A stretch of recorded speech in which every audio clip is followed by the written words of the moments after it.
Hello, hello, hello. Welcome, everybody. I am so excited to see your beautiful faces. So happy you could join us tonight. My name is Mike DeLuca, and I am the host of this podcast, Secrets to Goal Achievement and Mastery. And that's a pretty wide title. This program is sponsored by me and my company, Integrative Wellness and Development, LLC. It is not affiliated with any other company, business, path, religion, philosophy, individual. It's strictly for the benefit of me learning stuff because I love to learn stuff, and me sharing the stuff that I learn because I love to share what I learn. And really, it's all about serving you and serving the folks who are gracious enough to join me each week as we explore life and health and well-being and spirituality and personal growth. We do not make any claims to diagnose, treat, or prevent illnesses.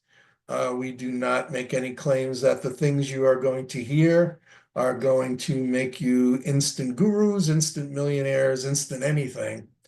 It's really about learning and gaining tools for your own and my own personal transformation.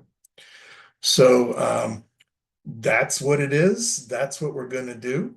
And what I'm going to do here is I'm going to give you a little introduction to our amazing guest.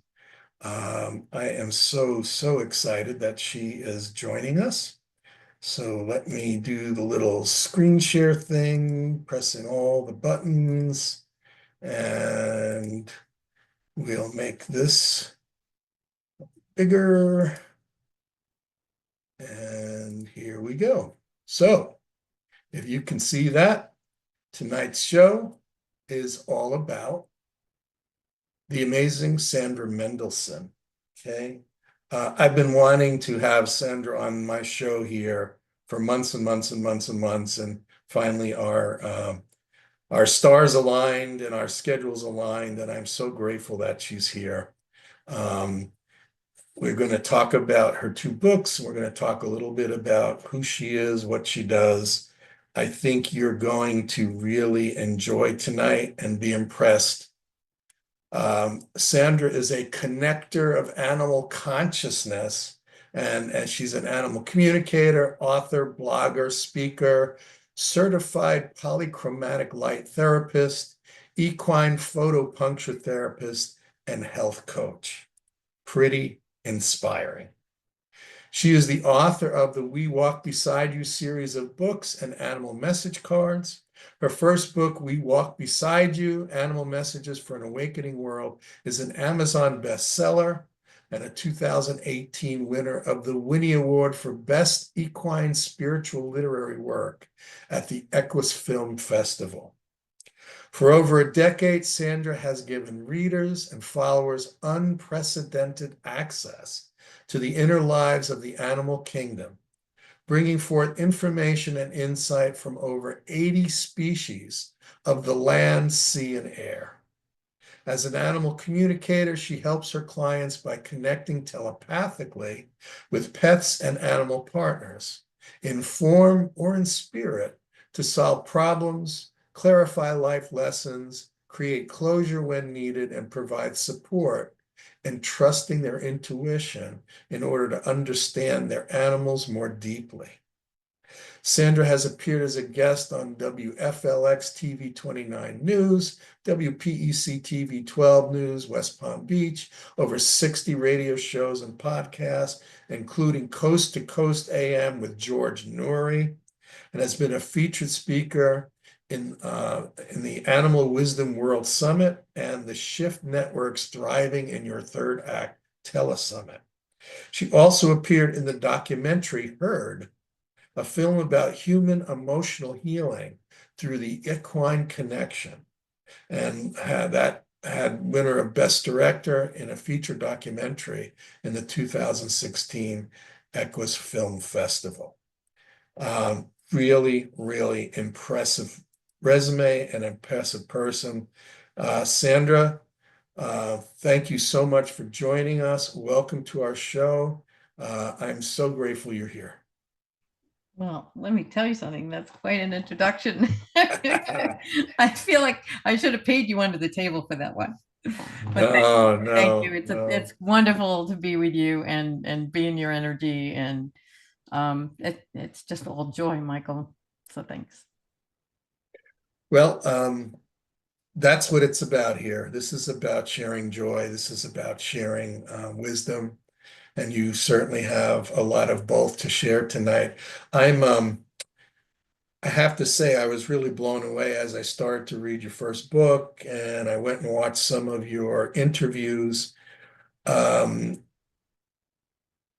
this is so much bigger than I had originally thought it was all about when I first started hearing about animal communication. You are not a pet psychic. Uh, you you are not, someone who is going to tell me whether, my dog, is mad at me because I did this or that, unless that's what my dog, needs to have happen, or that's what I need to have happen. But can you explain the difference between what you do and what the typical thing people might see, in people trying to talk with their animals? It's a really good question because um, I have not read or followed anybody else's stuff because I would think that I was getting it wrong, right? Or I would compare. And the whole point to connecting with any kind of consciousness is, we all get different pieces of the puzzle. What comes through me will be different than what comes through you, and it's all needed. So I started out in, I guess you could say it was a horse that really knocked my head down the sidewalk. And it was back in 2012. The very first thing I heard when I was doing light therapy work on an injured horse was very glamorous. This hay is crap. That is the first thing I heard. 5 minutes later, a woman walks in and said, "There's mold all over the hay." Okay. But 3 weeks later, clearly my entire life changed. Um, there was a horse named Emelian. And for some reason, I felt, oh my God, I must be like a horse whisperer. The owner of the barn would say, "Cindy, you go get him." And he would just follow me back into the barn and I do my light therapy work. Ha ha ha. No, he didn't do that because I was a whisperer. He had an agenda. So I'm putting away my Um, equipment and I hold up my hands because I took like one level Reiki just to see if anything, if it amounted to anything. And he slams in this small stall with me, slams his right butt cheek up against my hands, flips around, slams his left shoulder up against my hands. And I hear, "Why are you wasting your time with all this equipment? Why don't you just run energy? The horses are waiting for you." And do you know why all these modalities work? It's because humans believe they will, and then their vibration rises closer to love and they heal. Okay. Definitely thought I made that one up. Come back humbled with my head down, and he summarily headbutts me out of his stall into the aisle. And I hear, "You bought into the illusion again. We need you." I have no idea what that means. Okay. Something told me to go back to the barn and sit and listen. So I park myself on a rock where he hangs his head out the back of the stall. And then this duet of yawning began. First me, then him, then me, then him. Except once in a great while I would burp. And I heard, "When you yawn, you release you release sadness. And when you burp, you release anger. You must realize you can let it all go quickly." And as I'm sitting there, I feel this electricity run through my body, but almost like warm milk, electric in the hands. And he said, "Do you feel that? I sent this to you. This is what we do. We heal with our bodies and talk with our minds. You know, when the barn closes at 4 o'clock, we can drop the facade and be our true selves. We hear the birds speak, the plants speak, everything speaks. And we are sending love to humans all the time. And so I thought, but didn't say out loud, how do they get all this energy to keep doing that? And I heard, we leave our bodies to connect with all that is, because our frequency gets lower being in a body. Can all horses do this? Pretty much, but they find it more difficult when their human is going through a tough time. I like you, and I've decided I'm going to take you under my wing and rescue you from humanhood. I'm tired of the way things are, and I know you are too, and you're going to help change them. Well, what do you do with that? Right? Doubting Thomas sat on this for 3 years, heard stuff from different horses. Like you said, you would help me, but if the human didn't hire me to do the light therapy work, there was nothing I could do. And then when I came down to Florida, I'll never forget this day. It was September 28th of 2015. And every horse in the barn began to blow the top of my head off with things that were so way beyond my consciousness. There's no way I could have made this up. This awareness of humanity and this whole journey, the whole journey that is becoming much, we're much more aware of this stuff now than we were, even a few years ago. So in fact, the horses told me that they checked, Emelian checked in with them to see how far, they checked in with Emelian to see how far he had gotten with me. So here's this newbie, and it takes an awful lot of energy for an animal to communicate with a human who has never done it before.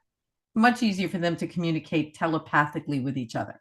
And telepathy is the universal language. All animals speak it, and that is one place we can meet them, in the thought stream. And that's something that I like to teach people about, how they can see a really instant behavior change in an insect through what we think and what goes on in our heart. So it began there. It began with horses. Wow. Well, so it's not, for animals, it's not like with humans where we have a million different languages for, all these different geographic areas we're from, and you have to learn this language to talk to that. You don't have to learn pig to speak to pig, and you don't have to learn cow to speak to cow. It's all tapping into consciousness. Yeah. Right.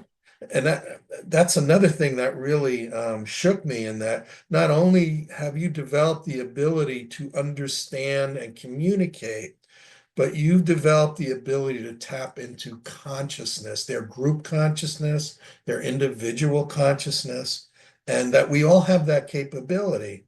And did we always all have it and then lost it? Is it something inherent in our... I cannot accept credit for developing the ability to tap into consciousness. Consciousness tapped into me. And I've been so humbled and grateful from that whole experience, like by doing the work and trusting and just, being in a place of, what do you want us to know? So I was not driving the bus on, okay, in comes, a lion. So it's lion consciousness that would come through. I had to gather lots and lots of messages to even put them together in a way that made sense. You hear enough messages from lion consciousness and you're like, wow, they're always dead serious. They call humans out on our behavior, like digging out up the past like an old bone, right? They are serious in their relationships. I mean, there was a lot of learning that I did from what I heard, some of which was searchable on the internet. I mean, here's a great one. I'm chatting with a squirrel, Max, who features quite prominently early in the book. And we're, I saw him in the day, and then at night I'd get in bed and we'd be chatting, and I start telling him about this beautiful place nearby and the trees and the lake. And he says, "Don't tell me about the lake." And I'm like, "Why not?" He said, "I can't swim." Well, it turns out squirrels are horrible swimmers, and they usually drown before they reach the other side of even a small body of water. Right. So there was a lot of discovery. It was magical. I mean, for 7 straight years, it was like a faucet, But animal communication is different than hearing messages for everyone from the consciousness of a horse or a leopard or a mouse. I waited years and practiced the whole heck of a lot before I was ready to take clients and deal with end of life issues. I had to really, be solid in knowing that what I was hearing from the animals was spot on true. And so, no, I do not do the pet psychic. Well, the dog doesn't like his bed. That's not the kind of messages that I get. Everything has to do with the animal-human relationship. If there's a behavioral problem, what turns out to be the source of it is a surprise to humans every time, because we are linked with them, especially a dog. Or why is this horse only biting his human and anybody else could get on his back? And not only that, even wild birds will dive bomb someone. And the answer I found out was not that there was no nest in sight. They said our ways appear crude, and you could never imagine that we know something that is out of balance in your life, right? How on earth would you ever make that connection? And two different women that were dive bombed by birds, one of them said, oh my goodness, I have been warring with my adult son for 6 months. And the other woman got shat on at a picnic. Birds did not hit anything else, not even the blanket, only her. And basically the message was, what crap are you believing? Right? I mean, oh my goodness. The consciousness is. So, we have the ability to tap in, but we are so trapped here, in the conscious mind, in our fears, in cultural conditioning, that we have usually some layers to remove to open ourselves up. And doubt, oh my goodness, doubt is, in my book at least, numero uno, that holds you back. People are using clair abilities, meaning the ability to sense or know, see without their eyes, hear without their ears, feel in their bodies, for example. We're already using these abilities, but people don't even know they're doing it. So I usually work that into the workshop. And every time I get a whole show of hands that people are getting information from beyond their five senses. And that's how you communicate with animals. That's how you enter their world. They are energy beings, right? They're always tuned into energy. They respond to the energy of you, energies that come into a place of like a home that you don't see, those who have left form. That's why they know you're coming around the corner before you ever do. So, yeah. I had the sense in reading some of the stories about the animals that and how you connected with them, that it doesn't just happen automatically. We need to ask permission, and they need to give permission. And also, not every animal is just sitting there waiting to talk to us as if we're the most important things in the universe. Can you talk a little bit about that? Yes, because it's an ongoing thing. Remember, I think the most important thing that I would hope people would remember, each soul is unique.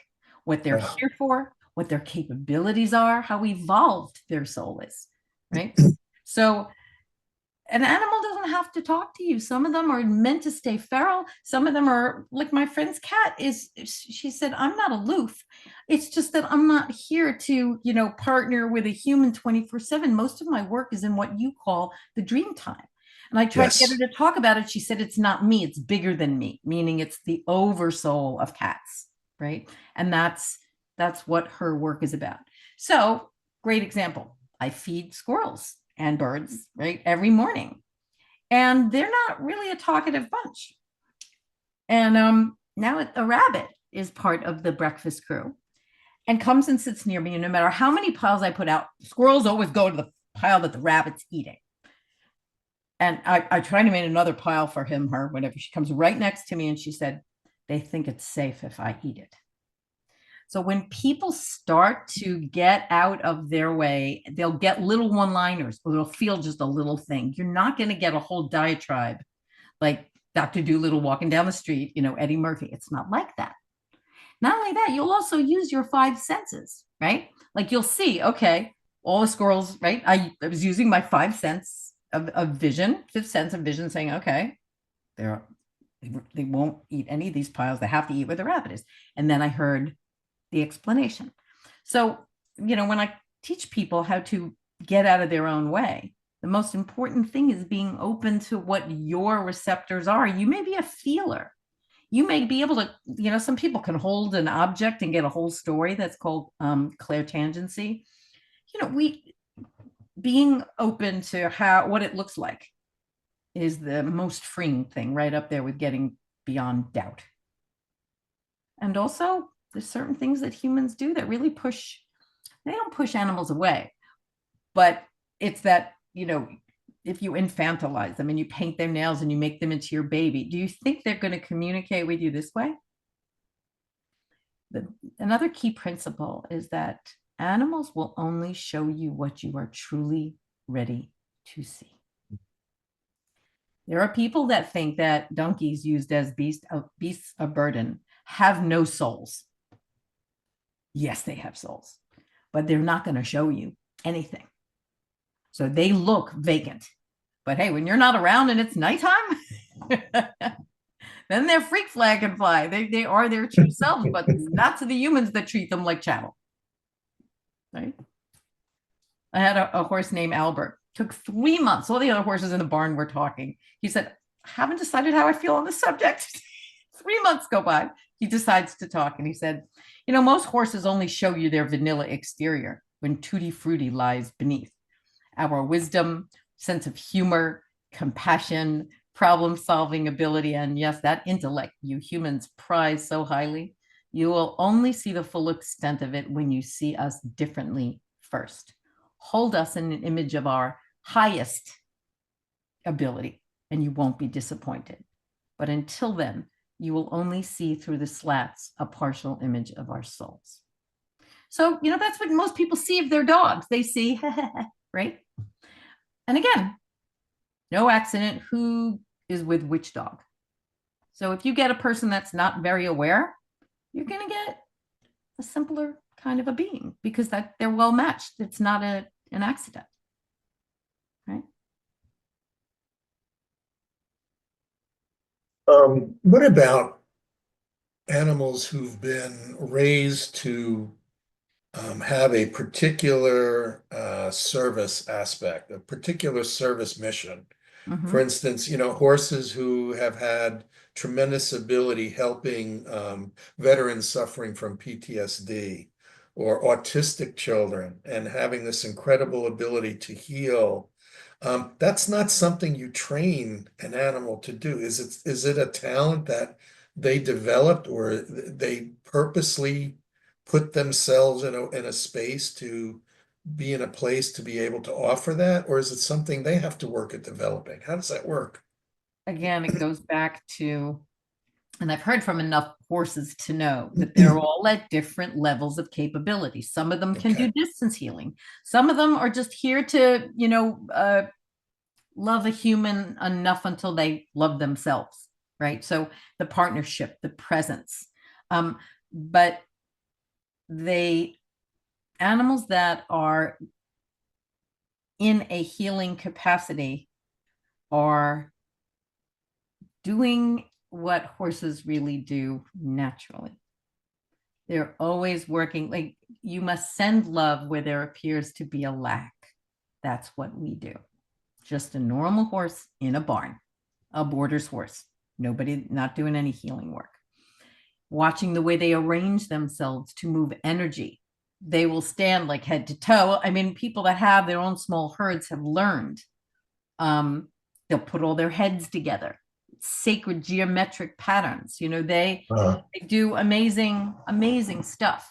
When I went to visit friends in the Czech Republic and Italy, their horses would all come over and, put their muzzle here. They of their own volition do energy healing. So If they have been traumatized, however, right? If they are in a racing uh, capability, if they have been brutalized, then they don't have their connection to their soul, and you know what I mean. They've been like living in a box, and then if they go into rescue, they have to learn how to work with energy, how to be a horse, like a 360-degree horse. Horses have a very special mission on the planet. They do. And the other animals all know it. So do elephants and so do whales. They do I don't want to get too far out there, but they do really big energetic work on the planet, off the planet. To my understanding, horses tend to do it working on one individual at a time, where elephants work on collective ideologies. They do all their work at night, and both species sleep very little. They don't need it. We are separate. We perceive ourselves as separate from source, so we need a whole heck of a lot of healing overnight. I only connected with the whales a few times, about the whole multi-dimensional, interplanetary, like way out there stuff. Like, I'm trying to share with people, the introduction to Yes. what is really going on in the animal kingdom and what they're doing. I mean, they all put energy into the earth. They all get information from the earth, right? All the grounded animals. In fact, a tiger told me that animals don't all get their energy the same way. Birds are mercurial. They get their information from sharing. They get their energy from sharing information that others act upon, right? They inform about storms and everything. Grounded animals, most of the ones we know, lions, tigers, bears, cats, dogs, get their energy from a cord, an energetic cord that runs from the navel into the earth. And then the tiger said, and horses are ethereal. They get their energy from connecting with the all, and they travel at night. That was from tiger. Right? So they do perform extraordinary functions, and that's why the effort to bring horses into all these healing capacities is becoming so widespread, whether it's with prisoners in hospitals, that come, because a horse will respond to what you're thinking and what you're feeling. So if you really want to see if you have anger, it's much better than a human therapist. Be angry and watch them walk away from you. They respond to you in the moment. So, right? They are not mirrors. They are creatures of cause and effect. I had some really interesting experiences with dolphins I wanted to share, Oh, please. if that's okay. And I'd like to get your input. On a trip to Hawaii, I had the opportunity, I had never been with dolphins before, and had the opportunity to go into a pool where they had dolphins they had rescued that were injured, and they were rehabbing them. And one of them had a calf, had a baby. And so the way that this group works is you are in groups of four all around this big giant pool. And then they bring in a dolphin, and the dolphin's been, pretty well trained. And the dolphin will swim up to one person at a time, flip over on its back, let you rub its stomach, let it, you can feel its head, and it will nuzzle you. This mother dolphin came, and I was in the third group. So she went to the first group and did her thing in the second group. When she came to my group, as she was coming, I was feeling this desire to chant, just out of nowhere. The guidance I had was chant this sacred word, chant this mantra you use when you meditate. So I started quietly chanting this with inside of me, and I felt it pouring through me into the water around me.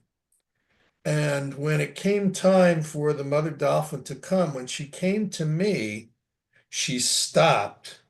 She looked me right in the eye, and I got this telepathic message of, how do you know our sound? How do you know our sound? And it was like, all I could say was, I love God, I love life, and I love you. And this is the sound of love that I sing, when I meditate, when I connect with divine allness, right? Mhm. And it was like we met in that moment in the common connection to divine love. And she stayed there and she's staring at me and we're sending love to each other. And the trainer swam over and she's blowing her whistle and she's trying to get the dolphin to go. The dolphin is not going.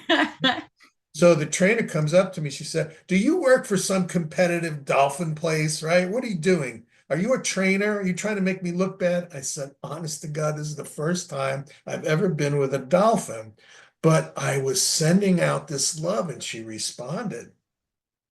She said, "Well, please stop because she has to go over to the other side and we have to have another dolphin come." And I said, "Okay." So I looked at the dolphin and I just said, "Thank you, but you better go." Right. So Mhm. she swam away. They send her baby over and the baby makes its way from the first group, the second group. Baby comes up to me and she looks at me and says, "How do you know our sound?" Right? And I Mm. said the same thing. So now the trainer is really freaking out because this is two different dolphins. She says, "Please, you have to stop. You have to stop whatever you're doing." I said, "I can't stop loving, but I will just say, thank you. Please go ahead." Um, After that, we took a boat ride with this uh, boat captain and a guide who this guide has been swimming with this particular pod of dolphins for over 20 years. Wow. She's been with this pod, so she is part of the pod. And you see her, she jumps in the water, she spins and calls to them and is sending love, and she's so connected. It was just beautiful when she came back to the boat and we were heading back after we went and we swam with the dolphins. They swim around you. These are wild. So they swim around you. They don't come Oh, up to you. They're not going to let you pet them or right. anything, but they swim around you and allow you to be part of their pod, right? Mm. Um, so we're riding back in the boat and I went up to her and I said, "Excuse me, but you have the most incredible connection of love with this pod. I've never seen a human with that connection with these are wild dolphins, right?" She said, "Yeah, I've been swimming with them for 20 years. Um, Mm. but I want to share with you a story. I actually have never told anybody this on the boat before." She just felt something. And I'll make it short, but basically she discovered she had ovarian cancer while her husband was away on a trip. She went, had x-rays and MRI. The doctor told her, "You have stage 4 ovarian cancer. You need to get your life in order. We'll Mm. set up some treatment, but this is not good. This is war," right? And she said, "But my husband is away." She said, "Well, when your husband gets back, come back with him. We're going to take some more MRIs and then we need to make a battle plan." So she's laying in bed and she said, I'm going crazy here." So she calls up the captain and says, "Captain, you got to take me out to the dolphins. I need to be with the dolphins right now. I am like this close to losing it." Right. So he says, "Sure, sure, sure." He takes her out. They get to the dolphins. She jumps in and she's swimming with them and she starts crying. And she's crying and sobbing. And the dolphins start to spin around her. But then all of a sudden, they broke into three levels. She had never seen this before. They broke into three levels of like a horseshoe and they started their sound. They started sending their sound to her. And she Mm. said, "All of a sudden, I felt this force and it was penetrating every cell in my body. And first, the pain was so intense, Mm. I almost passed out. And just before I passed out and would have drowned, they stopped. And they're just looking at me. And Oh. then they circled around me again. and I was just floating at the top. I had just enough energy to call to the captain, "You got to get me out of the water. I'm toast." So Mhm. he gets her out of the water. He takes her back. Husband comes back next day. They go to the doctor. He takes another X-ray, takes another MRI. He says, go in the waiting room. We're going to put a rush on this. It was like an hour later. He calls her back in with her husband. And he says, this is the X-ray you took a couple days ago. Here's the MRI. And here's this black blotch, in her ovaries, right? He says, this is the X-ray we just took and the MRI we just took, right? It's clear. He said, what the heck happened? What did you do in 2 days, right? So she said, you're going to think I'm crazy, but I've been swimming with this pod of dolphins. And when I found out I had stage 4 cancer, I might be dying. The one thing I needed to do was go swim with them one more time. And I was trying to say goodbye to them, but instead they lined up and they bombarded me with this sound. This is what And, happens. This is what and they do. This is yeah, what they do. yeah. Yeah. And since then, she's dedicated herself to learn how to become a healer Oh, using light and sound, and she's been fighting to save these dolphins from, a lot of Asian countries come over and they catch the dolphins and eat yep, them, and yep, it's horrible. yeah. But I wanted to get your Yep. feedback on this, them using sound to heal. It's all energy.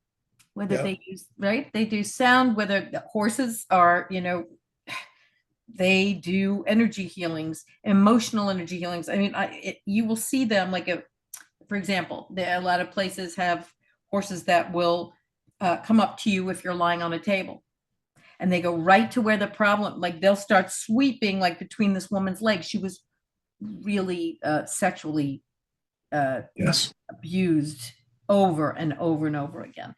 Um, a, a lot of emotional catharsis goes on. I haven't been following enough to see, if illnesses have turned around. It wouldn't surprise me. I've been, busy listening and trying to get it to be, not something that, oh, this person had this amazing experience. Part of our awakening is realizing that we are multisensory beings. When recently a camel came through, he or she, because gender is never important when they come through, said that, long ago, humans trusted their abilities to receive information from all life. The desert, they respected the desert. They ate sparingly. They followed the animals who followed the stars, their own cognitive map about, they trusted where they were going, and that camels still have that memory in their DNA, if you will, that memory of human as whole being. And we are reclaiming our abilities right now, our intuitive abilities, our, getting out of the matrix, if you will, having ideas come from oneness with our own heart. All of this is part of our awakening. And the animals set the stage for us. Of all the beings that we could receive information from, they're the only ones we can see, right? So even in the context of a 3D body, they do some incredible way showing, whether it's setting the table as harmony first. That's what the way horses behave. Harmony is equal to love. So if harmony is your guiding principle, how would your behavior change? People ask me, why is animal perspective helpful to people? And I usually can rattle off like 13 reasons why. But I start with number one. And can you imagine, especially for women, going through your entire life without ever looking in a mirror? How different would your self-concept be, and lacking judgment over self? Would there be judgment of others? Because it all starts from the inside. For animals, loving another is the same as loving self. They learn how to love themselves. It's like breathing. We humans are stuck here in the mind. They know, they don't believe in the presence of spirit, the all, God, whatever you want to, the great gardener. They don't believe, they know. I mean, there's a whole bunch. They know there is no such thing as death. Should I share the skunk? Please. Well, after I was hearing from all these horses, the horses pushed me. They said, put pointed questions down on paper. And other species started to appear behind my eyes and answer my questions. So I asked things about love and partnership and illness and hardship and God. And so then when I asked about death, a skunk stepped forward. And the reason I bring this one up is because it's easy to memorize. So I said, who wants to talk about death? Up comes the skunk. I will, because to us, there is no such thing. It is a human construct. We just hang out in our bodies for a while, and then they start to break down, and then we get a little rest, and then we get a new model, like a car. And if you think we keep getting the same make, model, and color over and over again, you couldn't be more wrong. We get different models to learn different lessons. This time, I'm a skunk. Next time, a walrus, or a porpoise, or even a human. But you have to be ready for that, because it's complicated, and you have to live in your head and have your senses dumbed down. I get a headache just thinking about it. But you must know that having the experience of being human is so very important, because if your intention is high, only you as a species can create concrete reality that benefits us all. We still believe in humans. There's so many beautiful ones trying to find a way out of this mess. Right? And mind you, I have had no exposure to Buddhism or I didn't have any kind of religious framework. I just write down what I hear from the animals. And when I asked about God and religion, a church mouse stepped forward. I don't have it all committed to memory. It's in the first book, but it's because of our size and nimbleness, we have witnessed every single form of human behavior, and I mean every. He said, confessions just kill me. We don't know where these people get this stuff. They miss their calling. And he said, it's not like we have a problem with what they believe. It's just that the message has been so convoluted from its original that it bears no resemblance to its source. And he said, we have eaten enough scrolls to know. So, yeah, I mean, sometimes you just laugh your head off because they have such a delicious sense of humor. When I asked about motherhood, an orangutan came through first, and I know nothing about orangutans. Turns out they keep their babies with them for 8 years. And what she was saying is, human moms don't realize they have everything it takes to be a good mother, even if their own mother wasn't. She said, if I haven't taught my baby wonder, I haven't done my job. We teach them just enough caution to stay safe. But remember, the little one is a sponge. So show them only what is good. The best mothers must have faith in their own choices. Things like that. It's so much, I mean, yes, there's a lot of interdimensional healing. I mean, some people like to label and say that the dolphins are messengers for the whales.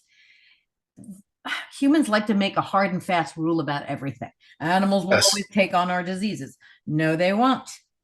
Sometimes they can, but more often than not, as my dog told me, souls come together because they have to learn the same lessons, have the same experiences. So if you get cancer and your dog gets cancer, it doesn't mean that your dog took the cancer from you. It is possible that some souls can, but it's not a blanket thing. More often, it is coming together to experience the same thing, right? So there are animals that can heal you. There are animals that just sit and bark all the time, right? There are some that are really just going to flop, be like an appendage. Other ones that are going to, be much more independent. Um, and again, right now we're only talking about animal partners. We're not talking about, I've connected with over 100 species, and the stuff I've learned from insects absolutely had me breathless. They live an utterly egoless life. And I've connected with just a couple lines from bees, but mostly palmetto bugs, which are roaches, and they are reviled. So that was really helpful. Crickets, and what else? Well, whatever. I'll get back there in a minute. But they said, among other things, scientists don't even realize that we have the cure for turning around the health of our soil, because insect bodies decompose into humus, which is the organic portion of soil. And they would gladly give over their bodies for that purpose. But we're so busy annihilating them, we keep missing the boat. Okay? I want to stop for a second because I really want to I want to give people a chance to know a little bit about your books. And for those of you here who have not read Sandra's books, I highly recommend getting a hold of them. There's two of them. The first one you see here on the left, We Walk Beside You, Animal Messages for an Awakening World. The second one, book two, We Walk Beside You, Animal Insights for Everyday Living. You can get them from Amazon or barnesandnoble.com, wherever you buy your books. You can order these books. I'm doing something special that I do on every interview with a guest. I've purchased 5 sets of these books. And what I'd like to do is encourage you, if you would be willing to make a donation to your local animal welfare society or shelter. If you can just show me a receipt for a $10 or more donation to any of that supports animal health and welfare, I will send you 2 books at my cost. So that's over a $36 value. And if you make a $10 donation to a local shelter or a animal welfare society, I will pay the shipping. I've purchased the books on my own, and I will send those to you. Last time I did that, we had all the books gone in a couple of days. I was really excited. So I'm looking forward to getting these books to 5 people who make a donation. And otherwise, you can order these on Amazon. Please do so. Please tell your friends and family about these books. They make great holiday gifts. I can't think of a better gift than to open someone's consciousness to a source of more wisdom, more love, and more freedom than coming closer to the love and wisdom of animals. So please, take the time to get a hold of these books. And if you're willing to donate to a shelter or animal welfare, send me a receipt and I will send them to you myself. With that, these are the only commercials you're going to get, because I don't sell anything. I don't offer any services. I do this show because I want to learn. I want to share what I learn, and I love you. And I love to help people. And that's why I do what I do. I love the guests that I have, because every guest I've ever had has opened my heart and my consciousness. And so that's why, rather than selling you something of mine, I'm hoping that you will take it upon yourself to get a hold of these books, because they will change your life. Totally no doubt about it. So with that, time is flying here. I want to now open it up to your questions, the folks who've been so patient. If you would use your golden hand, raise your hand. We'll take one question at a time, and I'm really interested in what you have to ask her. So, who's going to be second?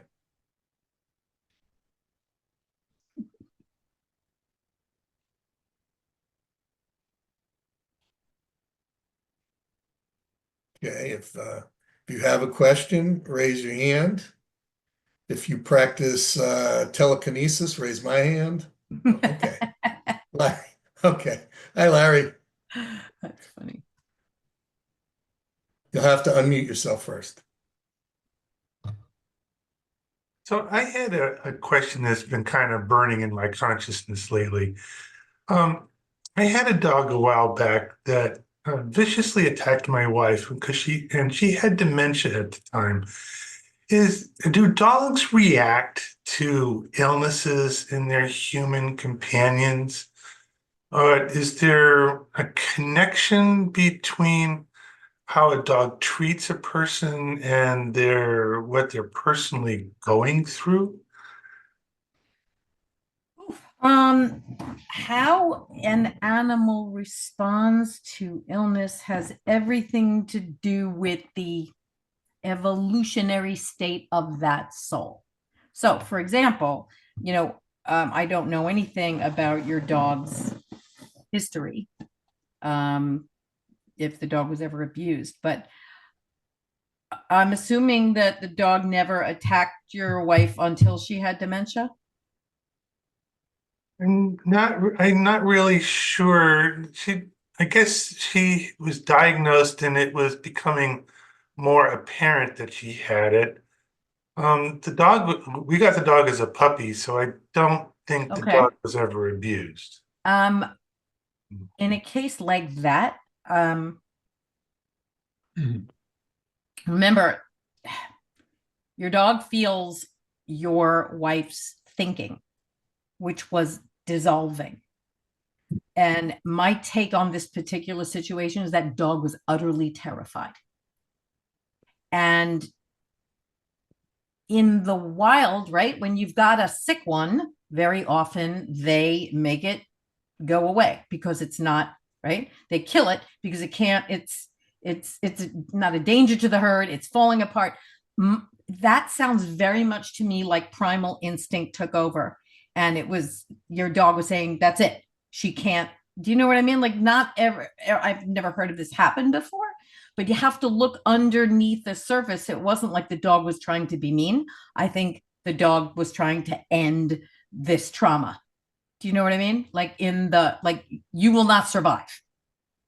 So I think that I really believe that's what happened in this particular case. You really got to go one by one. You know what I mean? Look at each animal and their behavior as a unique situation. So much of animal behavior has to do, just like humans, right? The first 7 years of our lives. What happened to that animal when they were young is also, like in this case, I'm guessing the dog was not taken away from its mother before 12 weeks. Do you know the answer to that? No, rescue dog, have no clue. Okay, because a lot of, trauma responses, they are always traced back to what happened. Did that animal get separated from its mother? I mean, look at our world. We always do that. We like, yeah, have a puppy, and we rip it away from its from its mother. You don't know what kind of trauma that puppy had. I mean, I went to rescue a puppy that was 2 months old. Unbeknownst to me, had already been adopted and returned, scarred for life. The dog would panic if the wind blew and hit the ground on, like, and that was something you return an animal because at that tiny, tiny young age, it can create scars forever. But again, it's an individual thing, how trauma is dealt with. So it really sounds to me like that was a trauma response. Yeah. Thank you. Al. Yeah, I had something I wanted to contribute. I don't really have a question about it. Okay, sure. I thought I'd share this experience. Back in April, my wife heard a meowing behind our door, and it continued. And so we went and took a look and finally found this little baby kitten outside around one of the pots. And so we took him inside. He was scared to death. We had to feed him with a dropper. And lo and behold, we adopted this little kitten. And I have to tell you, it's had a major effect on me because I take him out in the morning. He's not a cat that you can cuddle. He shows his affection by nipping my hands. We were at the beginning covered with scratches and so on, but and then we've been watching. I've never had an animal have this effect on me before. So obviously, I look at this as a blessing. This animal was sent to me to teach me something, and I've been learning from him. He loves his freedom. Uh, I can't, he's gotten to the point now where he can get over the fence. He'll go away. Yesterday, he was away for like 5 or 6 hours. He'll come back to eat. And I've learned that just like humans, not to look at him as a cat, because what happens is that we put all cats in the same category. This is an individual soul with his own belief system, his own behavior, his own mission. And Mhm. I'm trying to pay attention to learn more from him. He'll sit outside on the table we have there, and he's sniffing and he's seeing things that I can't see. He's sensing things I can't see. He's assessing everything, and I can't tell you the love he's brought to my life. And even though we can't let him run around the house like we did before because he damages things, but he's very, very persistent and very, very um, individual. So, anybody who writes a book about cats and their behavior, I'm saying that's not right. They're individual souls. I've got to learn from him and learn more about him. Um, and I just thought I'd share that with you because at this stage of my life, he has made a significant difference. I wouldn't, I don't take this literally, but no one's going to harm this cat.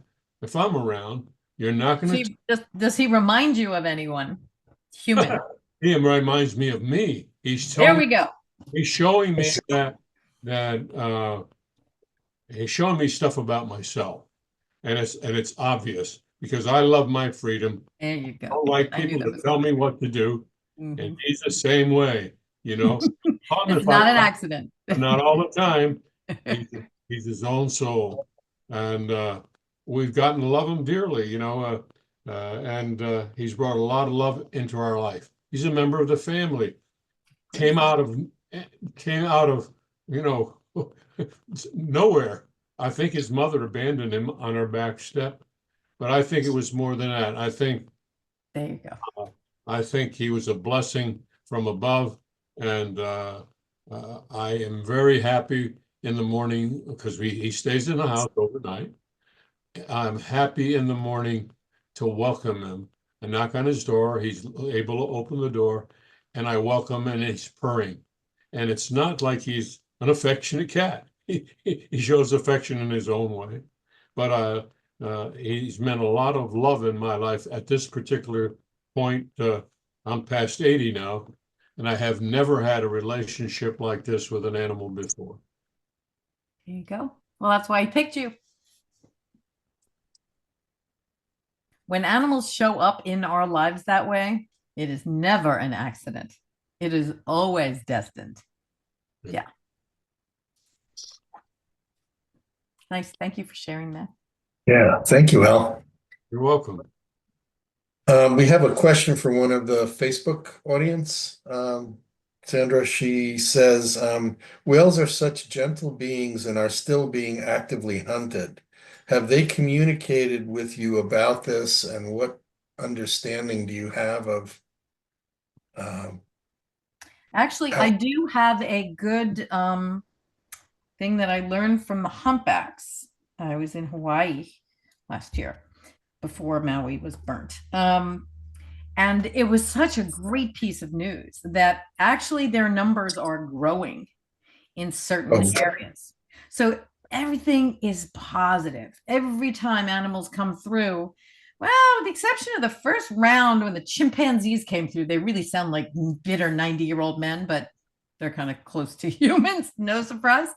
but it's always focusing on the humans. The humans, like I forgot what Pacific something in Hawaii, they have all these rescue missions, they preserve the whales, educate people. It's a major focal point. And if you know anything about humpbacks, they go all the way, I think, from like the Arctic to Hawaii, where they get pregnant, then they go back to the Arctic, then they go back to Hawaii to give birth. So they never eat on the whole trip.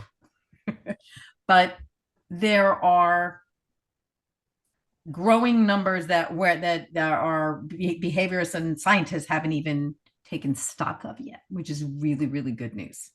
So yes, there's still certain countries, I think, what is it, 2, or is it Japan?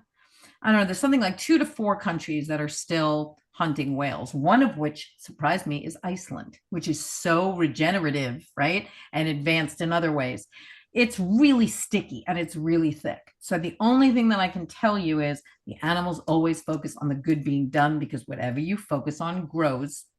So and it will grow like a weed. They've told me, focus on what you want, and that's what they always do. It's amazing. I hope that answered the question. Yeah, thank you.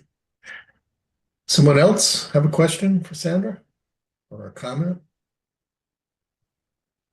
I did have an interesting encounter. Years ago, people asked me if I would please connect with the sharks in Greenland, who are like 250. It's thought some of them may run up to 500 years old. And I just wasn't ready.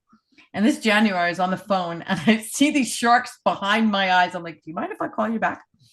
And basically what they said is they are not up from here. And that is why they can live for so long. They're fed by light. And they are here to help the species in the oceans deal with everything from wars, pollution, sonic booms. They basically said no one goes without help. And I thought, well, that would explain how the bodies can keep going. It's all light. They don't, right? Sometimes you get very long messages and sometimes you get short ones. You know, you mentioned earlier about their animals' concept of life and death is very different from ours. And I wonder if you've communicated with animals that knew they were being raised to be eaten, and I mean, they know what's going on. Is it part of their way of being of service that they know that this is their karma, this is their dharma, and it's just the circle of life? And Well, you know, it depends on how they're being raised. Many animals have told me that they never, it was a sheep actually, that they don't have a problem ever giving their bodies to be used for the good of humans. You know, usually they're living on the ground with their families. Now, what they didn't say, and we can fill in the blanks, is look at what happens in a factory farm. That's a concentration camp. yes. So what I can only say to people is choose. They do not have our problem giving their lives at all. You know, it's part of the cycle of life, you know, and so they don't sit and wish that things were different. You know, watch the cows. I'm sorry, steer, I guess, that will be slaughtered. They put peace above everything else. And they do leave their bodies a lot to remember that they are spirit first. In so many ways, they are so much stronger than we are. Right? I mean, what did I hear Michael Singer, the Untethered Soul author, say recently? That spirituality is learning how to deal with reality as it is. Not, oh, it's hot and I don't like this. I mean, he's very funny. But animals are absolute masters of acceptance, adaptability, and flexibility, right? My dog said something to me. I don't compare where we are, if it's just, you know, and what we're doing, whether it's just we're alone or we're with a family, and I don't compare who we're with, including I don't compare you to yourself at other times. Right? Like if you're in, meaning, are you in a bad mood, a good mood? Everything is perfect. I have food, love, and everything else comes and goes. Right? So animals have a perspective that is so helpful to us because you can get your arms around it. And when you are in that state, your happiness and your inner peace rise dramatically. Right? Mindfulness, right? Animals are only thinking and they're only in the moment. If they mess up, and then they're on to the next thing. They don't ever beat themselves up. Right? They don't live in the past. They're not prisoners of time. There are different times of the day and a moon cycle kind of thing, but they don't go, oh my God, I'm going to be late. They're not subject to the influence of any institution telling them what is reality, what to believe, who they need to be, who they aren't, who they should be friends with, what they should buy, and on and on and on. Feeding them what they learn by doing instead of reading books with opinions. And it goes on from there. So that's why whatever they share information-wise is so easily digestible by us. It's not tainted, right? It's not manipulated like news. And in fact, the elephants told me, because they do communicate, I should say this, via the web of life. Okay, I don't know if anybody's not familiar with that. There is Lynn McTaggart wrote a book called The Field. So this invisible field all around us, also called the web. And the animals have told me that's where they get their information from. That's how they know what's going on. They know about humanity. They know about experiences of other animals. And of course, I forgot what I was going to say about that. But they get their information from many more sources than we do, and they don't need television. Right? They hear our thoughts. Everything's in the web. The birds tell them. They have that sense of knowing, right? They never look up in their brains for answers like we do. So, yeah, their perspective is quite helpful for those reasons. Hal, did you have something else you wanted to say? No, I just have one question. Yeah. We get a lot from the animals. What do they expect from us? How do we give them love back? What are they looking for in the experience that they're having with us? Oh, what a beautiful question. And the answer is so simple. It's basically by freeing ourselves up, that's giving them what they want. Being fully in the moment, fully present, paying attention to the little beauties in life because they smell everything. They feel the energy in everything. And you know what my dog said? Show me a happy human, I'll show you a happy dog. Now, different for cats. That's a whole, when we get too species specific, your head can spin because, oh my goodness. I mean, I had a client with 22 cats, for example. They were all different. I read 16 of them. So I could not make any hard and fast rules. They were like a bus station. This gathering of souls that could not be more different. So to make your animal happy, make you happy. And also, part of my workshop, I tell people being with animals the way they are with each other. They spend time doing something, time doing nothing, time communicating, and time in silence. So being with your animal in those ways, really paying attention without thinking, frees you up to get to know them in a really beautiful way. Thank you very much. And also just look across at them and not down at them. That's a big one. Look across them. I didn't get that. Oh, look across at them and not down at them. See them as your partner, not as someone you rescued, because that puts you on a very unequal playing field. Thank you. That's a really beautiful concept that all creation is equal. We're all created from the same spiritual material. We all have different roles. We all have different states of consciousness at any one given moment. But in essence, we are all made of the same material, and therefore we're all connected. We're all one. The illusions that we live in are the illusions that create separateness, Right. And when we get away from that illusion, we get separated by politics, we get separated by religion, we get separated by culture, we get separated by opinions, right? We have all of these things that work to separate us, and that is a conscious game plan of divide and conquer in order to keep us in ignorance, right? But if we free ourselves from separateness and understand we are all connected, that web you talk about, the quantum field, the circle of life, the brotherhood of soul, all of those things talk about how we're connected.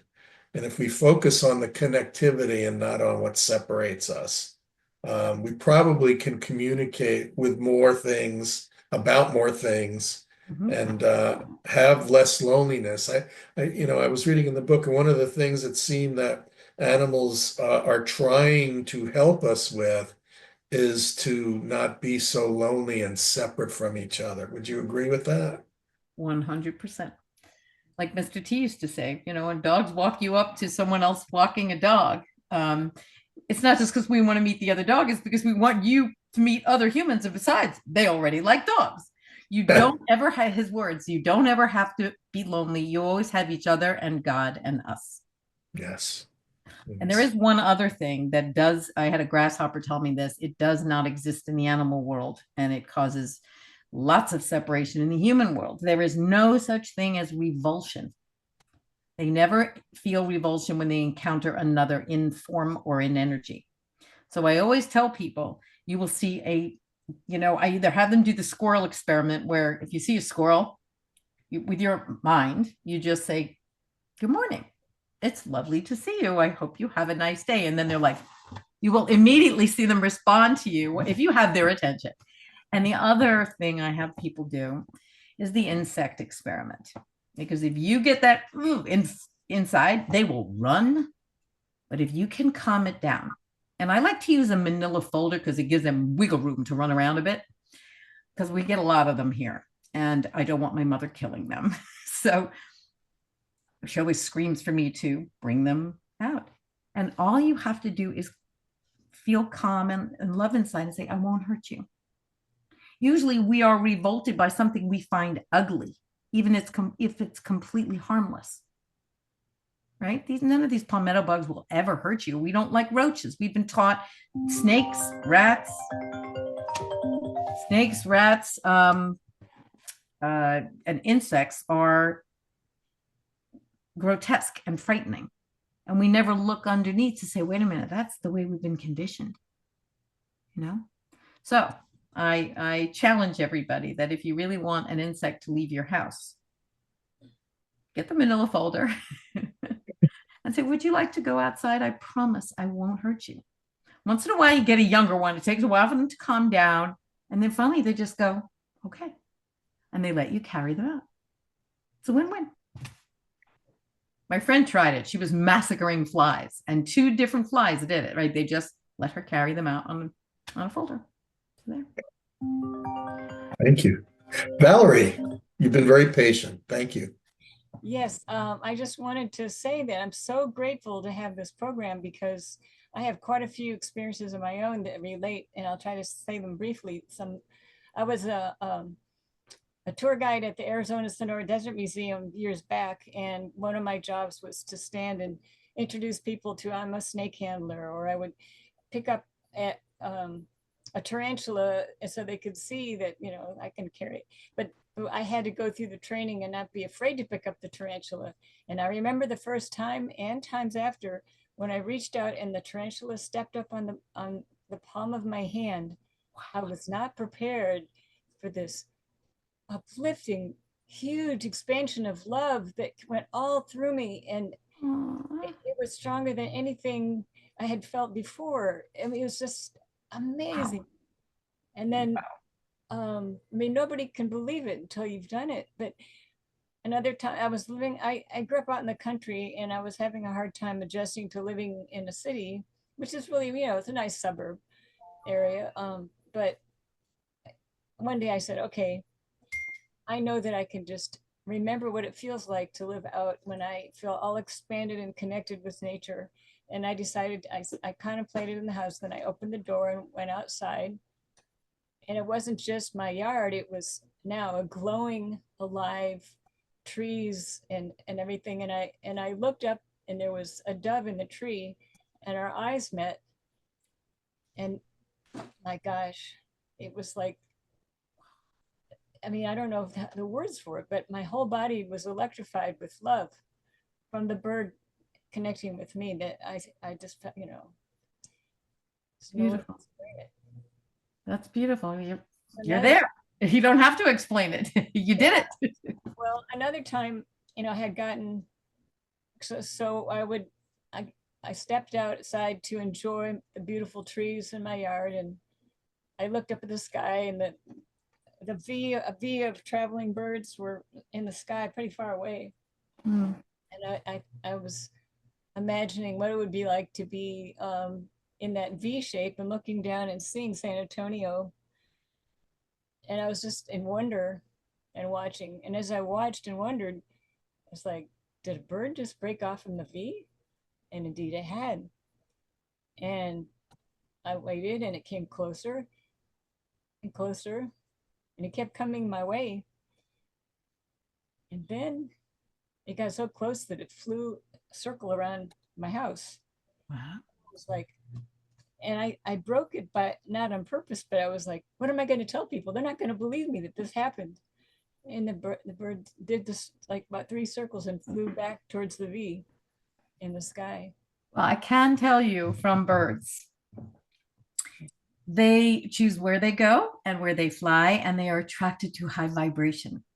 And they will circle. Hawks will watch over you. They feel you. They are tuned into where you are. If you know the rest of humanity is dealing with its stuff and you are experiencing love and gratitude, they will show up repeatedly. So there, thank you for proving my point.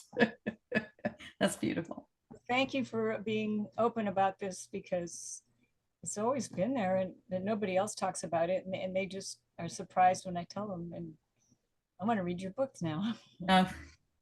You're just a way shower, you know what I mean? It's like, what do they say, the first monkey, right? It will happen. People start doing, you know what the squirrel said to me? They said, you want to see a sign of real progress? Men that are coming and feeding us, because they get into their hearts and they've reached, they feel the softness inside them, right? Like, who would know that squirrels were aware or that, you know, human men really do need to get into their hearts, and animals are a phenomenal way for them to do that. So yeah, stuff. Thank you. Thank you, Valerie, and thanks for your interest in getting Sandra's books. I appreciate that. And again, her books are available on Amazon and on barnesandnoble.com. We Walk Beside You. There's book 1 and book 2.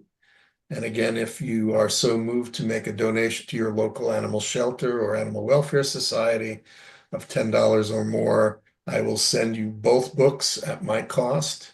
And happy to do that, and showing gratitude for your desire to help serve animals in your own way. So let's see, Larry, we have one more question from Larry. So I just wanted to follow up with that bird story, because it reminded me of a time a couple of years ago. I was really in a low point of my life, and I was out in the back on my tractor mowing my lawn, and I was feeling such sorrow for for what was going on. And these 3 birds just came out of nowhere, and they started circling me and diving and doing acrobats, and they would fly. They flew right at me at a few times, and all I could hear was, "It will be all right." And that got me through an incredible time. They kept doing it for like 20 minutes or more. And as soon as I acknowledged and I said, "Okay, I believe you," they left. That was one of the most Yes. incredible spiritual experiences in my life. This is and what I wasn't expecting it. It I was love just it. completely out of the blue. This is actually something that the birds talk about in, I think it's chapter 4 in the book about birds, that they will sing to lift your heart up. You know, it says, notice where we hover. You know, we are the eternal optimists. Like if you're feeling low or and missing the beauty of the moment, we will sing to you. We will come, you know, we will come fly to you. You know, so you had a firsthand experience of that. You know, birds that will knock on someone's window every day during chemotherapy. You know, they do things like that. They do. And they also willingly represent our loved ones out of form. So if you see birds repeatedly flying alongside your car, you're landing on your hand, you know, doing really atypical things, that is typically, especially cardinals, but that is typically a loved one. And they say they willingly will represent those that you cannot see. We know that believing is so difficult for humans. And so we willingly do this. So, you know, your loved ones are always present. I'm telling you, I'm so glad you had this experience. That's beautiful. Yeah, but I had a bird experience like that. I was Really? driving along. I had been taking care of my mother who had pancreatic cancer, and I was driven all the way out to Boston and was there night and day. And I took a break and I was driving their van out to run some errands, and I was driving along and I was like, am I doing the right thing? Because I was wondering about so many things. And there was the threesome, you know, her husband and me and her. And I saw a bird flying outside the passenger window, just flying right there, keeping up with the car. Mm-hmm. Kept keeping up with the car. I knew it was for me, that everything was okay. Was your father already in spirit at that point? My mom. No, your mom was still alive and you were taking care of her, right? Was your father in spirit at that point? My father, they was divorced in another relationship far away. Mm-hmm. And then, so in that household, it was, my mother had remarried and there was my stepfather there. And he was still alive? Yes. Okay. Because usually that bird is, right, representing a loved one. Well, my mom was pretty much out of it. She was close to dying. Yeah. And so Okay. maybe that was her as the bird. But Well, they say we never transition alone. So who knows? Yeah. Probably a welcome committee. Yeah. Thank you. Thanks for sharing that, Valerie. I wanted to just hop on something that Larry said and that you talked about, and that is, you know, the earth has been the earth for as long as it's been the earth and has experienced everything the earth has experienced. And animals, being so connected to the earth, have the knowledge of these cycles of creation, destruction, recreation. You know, with all the fears right now going on about pollution and global warming and wars and disasters and hurricanes, and what is the opinion of the animals about all of this? Or do they just go with the flow? Because it's happened before and it'll happen again. And You know what? There are two animals I don't have that they're inside. A penguin came through more than once, but specifically they'll make mention of what did the penguin say? We know that, you know, you people as individuals did not cause this problem. It has been a long time in coming. And then Yep. spun it to, you know, that our body, the intention of humans and spreading love is more important to them than what happens to their finite body. I was like, boom, right? And the polar bear said also something similar. Yes, like their food sources are dwindling, and yeah, but they don't sit in that. They always spin it back to every human that awakens, every light that goes on in a human's mind that becomes unstuck. I literally heard it from an Arctic tern, and I had a internet search it. Arctic terns literally fly from pole to pole. They fly the entire distance of the earth. And they said they can feel human disharmony from afar. But what they're seeing is in every country, the light is being turned on in individuals. And it's been getting brighter and brighter and brighter. So that is what they share repeatedly. I mean, think about it. You know, does it help if you complain about something you can't change? No. So they really don't do that. They don't. In fact, the only of all that sessions I've done, only 2 animals chose not to speak, animal communication. And one of them was at a rescue because her friends could not be rescued. The sanctuary couldn't take more. So she didn't want to talk because the thing that was making her so upset could not be fixed. Right. And another one was a horse that was getting ready to leave the earth plane and didn't want to upset the apple cart. But again, they, like the elephants say, we tell our eyes what to focus on. We tell them to focus on the good. And I asked him about evolving, and he said, we don't work on evolving. We only focus on how we react at any given moment, and then we get better at it. It's, you know, that's what I love about animal wisdom is, you know, humans really complicate everything, and there's different nuances and a million different books, and maybe it's this and maybe it's this method, and animals simplify everything. They really do. They make it accessible for us.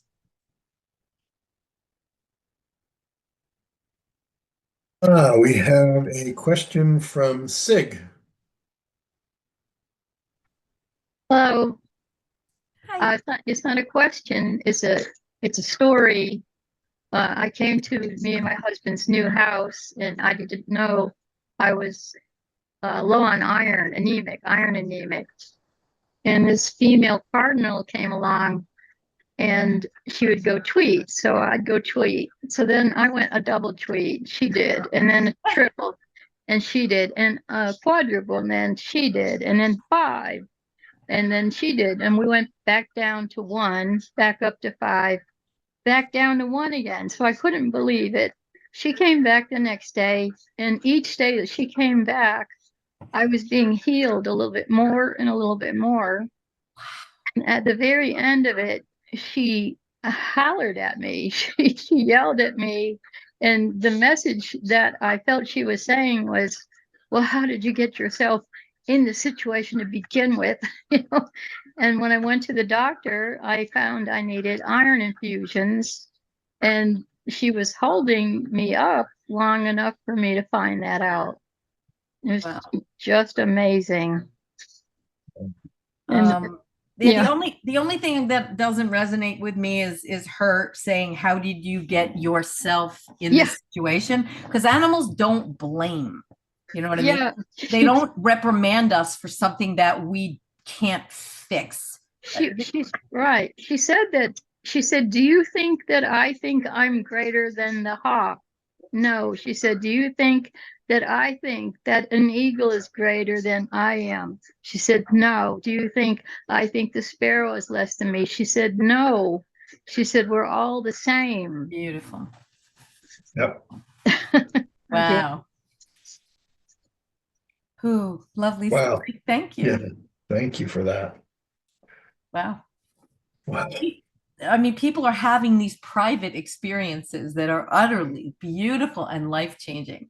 You know, if we could gather them all up, you know, these are real stories from real people. And that's easy to believe, you know. It's happening.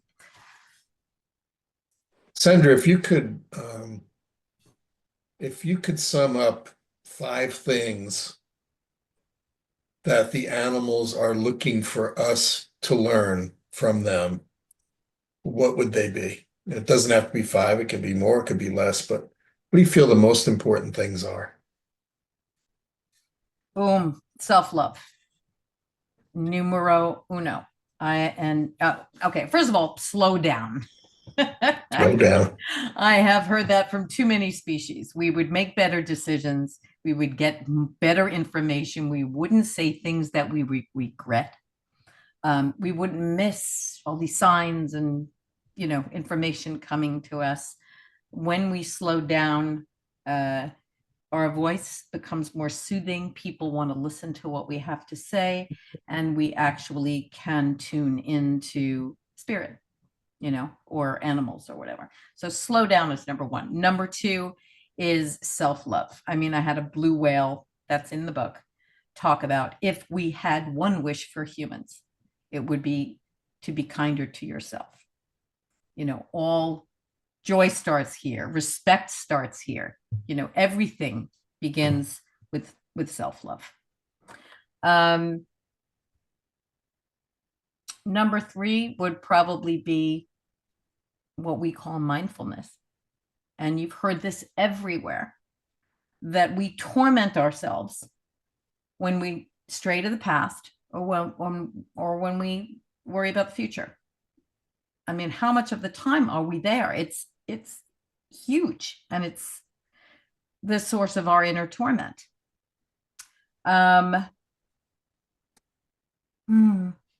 Silence, stepping away from the fray. You can't hear your own heart when you are in constant response to the barrage of information, whether it's other people's opinions, whether it's news, whatever. And same thing for children as well. When we are always responding, organizing, we are missing our ahas. We cut them off. There's so much wisdom in every one of us, but only through making some space away from other people, even buildings. Do you know how many animals have told me that what is coming into our homes is now like being electrocuted with wires, like we're being zapped, right? Even if you turn your Wi-Fi off at night, which is a good idea. So come outside and save yourselves, because they say there's magic in the micro world. If we would simply, right, think about before we were such an industrialized society with all of these gadgets and screens, we spent time in nature, not thinking, just being. There's so much more. It's very hard to take 4,000 gallons of chicken soup and put it in a little bouillon cube. What the animals say is, we're not looking for you to be like us. We're just looking for you to get out of your own way. And the source of our misery is between our ears. I've had lions that continuously say, when you think you're not doing a good job of living, or you want to, quote, die, right? Like, oh my God, I can't take it anymore. That's simply your ego at work. It is your thoughts that need to be, take out the garbage between your ears. You have to catch it. So that's another one. They know that we humans suffer from being prisoners of the mind. So their wish for us is, oh God, yeah, that's the last one. A toad hopped up to me while I was sitting at the end of the driveway, and you could see that his insides were coming out of his mouth. So he had been hit by a car or something. I have never had an encounter more shocking and beautiful than that. Because he said, lean in. It doesn't matter what you do with my body. I won't be in here very long. But he said, the one thing that we wish for humans, the one message we could leave with you is for you to experience joy. It is in everything, in the rain, in the air, and then something humans rarely can do. Can't you see that joy overrides pain? And I'm like, what? That is the wish that the animal kingdom has for us, right? Joy. Yeah, it's really, really beautiful, and they also, horses said, treasure your five senses because they're gateways to joy. Dance in the water, play cards. I've heard from a panda, sit on your bum bun and smile. Going back to, we don't even make like joy time. That's another thing. Hippopotamus said, it sounded like Louis Armstrong, like, you humans are so, so lopsided in how you portion off your time and energy. Time in stillness, time in play, time in working to-dos. Now, how many of us have stillness, play, and working to-dos all on the same level? We don't. We're like working to-dos. And maybe once in a while we'll remember stillness or play. So yes, the animals know that we're really lopsided, and they just they wish us joy and balance. And that's what is really that when I gave them the floor in book one, at least 75% of everything they said was just to help us. So. Well, I cannot thank you enough for all you've shared, not just in tonight's show, but in all of your books and all of your talks and all of the work you've been doing. The service you've been providing, Sandra, is immense, and it is not unnoticed and not unappreciated. And I'm tapping into the field right now, and I can hear the voices of millions echoing that sentiment. We are so grateful that there are beings like you reminding us about the powerful beings that we are, and reminding us to shine, to have joy, to love, to care for each other, to care for ourselves. So from the bottom of my heart and soul, thank you so much. Thank you all for being here, just being here, listening to what was shared, taking it in and bringing it home with you, bringing it into your life, sharing it with the people and animals that you know and love is an incredible, immeasurable gift you are giving the world. So thank you for being here and showing up. I love you all. Sandra, we love you. You're part of our family now. Thank you. And look forward to having you back. And if I may, one more time, just share with you folks, please take the time to visit Sandra's website, smendelson.com. Treat yourself and those you love to her books. We Walk Beside You, book 1, book 2. You can get them at Amazon and Barnes and Noble. Make great holiday gifts, great birthday gifts, or just a great way to show someone that you love them. So again, thank you. Love you all. Look forward to seeing you at our next show. And again, think about sharing some love with animals who need it.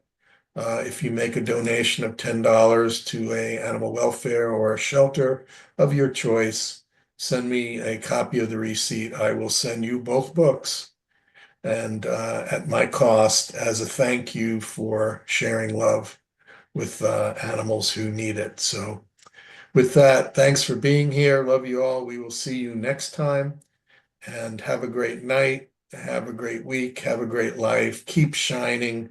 Keep loving. Keep living with light and joy. You are so, so loved and so, so appreciated and so necessary. So just keep shining your light. It's needed.